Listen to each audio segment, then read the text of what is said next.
6h46, nous ouvrons le kiosque d'Europe 1. Thomas Soto.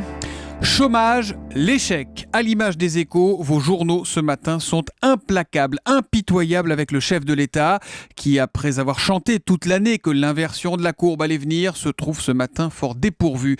Même titre, mot pour Le Figaro et Aujourd'hui en France, le pari perdu de Hollande. Ça tourne carrément au réquisitoire dans l'Humanité qui titre droit dans le mur. En dépit du grand échec de sa politique, le chef de l'État poursuit sa fuite en avant, écrit l'Humain.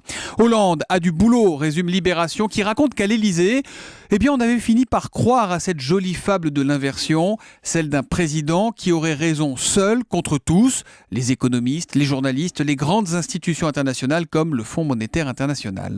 Voilà le chef de l'État rhabillé pour la journée, Mais Thomas. attendez Julie, c'est pas fini.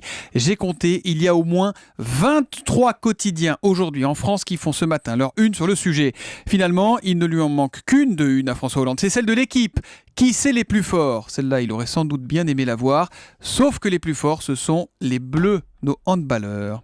Et puis, deux journaux veulent mettre fin à une rumeur ce matin, Thomas. C'est l'Est républicain et le Parisien. Ils racontent ces curieux SMS reçus par des parents d'élèves d'école primaire, pour la plupart des parents musulmans. Exemple de texto reçu, l'éducation sexuelle prévue à la rentrée 2014 en maternelle avec démonstration. Alors conséquence, certains parents qui ont reçu ça ont pris peur. C'est la rumeur qui vide les écoles, explique le Parisien, qui nous raconte comment hier, par exemple, dans une école de Meaux en Seine-et-Marne, il manquait 30 à 40% des élèves. Leurs parents, à eux, ont reçu ça. L'éducation nationale va enseigner à nos enfants qu'ils ne naissent pas filles ou garçons comme Dieu l'a voulu, mais qu'ils choisissent de le devenir avec des intervenants homo ou lesbiennes qui viendront leur bourrer la tête d'idées monstrueuses, fermez les guillemets, fin du texto. Pour inciter au boycott, des affiches « Demain, tu seras une femme, mon fils » ont fleuri tout autour de cette école, l'école Binet de Meaux, vendredi dernier. Alors évidemment, tout cela est faux, archi faux, il faut le dire, il faut le répéter. C'est une rumeur alimentée par une femme qui s'appelle Farida Belgoul. Elle prétend lutter contre la théorie du genre. Pour vous donner une idée, Farida Belgoul, elle est soutenue par Alain Soral. Alain Soral qui est anti-gay, anti-féministe, anti-sioniste et proche de Dieudonné. Les enseignants, eux, se disent tristes, consternés et inquiets. On est en train d'enquêter sur cette affaire. On y reviendra tout à l'heure dans le journal de 8h sur Europe 1 avec Maxime Switek. Europe 1, 6h48. Votre rendez-vous chaque matin avec une actualité régionale. Bonjour Marion Calais. Bonjour Thomas. Aujourd'hui, c'est un titre qui vous a interpellé.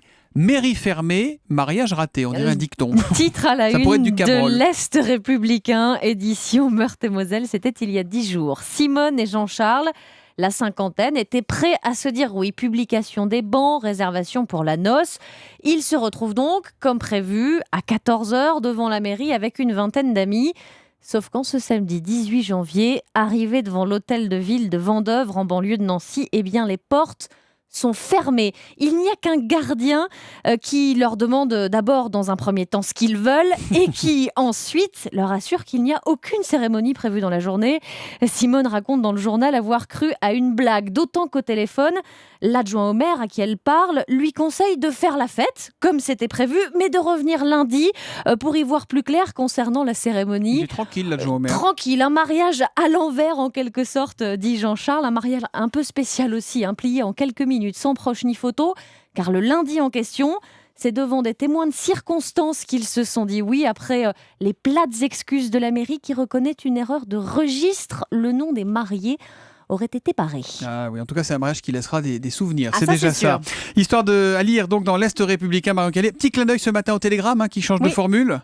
À Nouvelle l'ouest formule. du nouveau dans l'info. Avec une épurée pour le quotidien breton qui évolue aussi sur son site internet. Le télégramme.fr. Merci Marion Calais.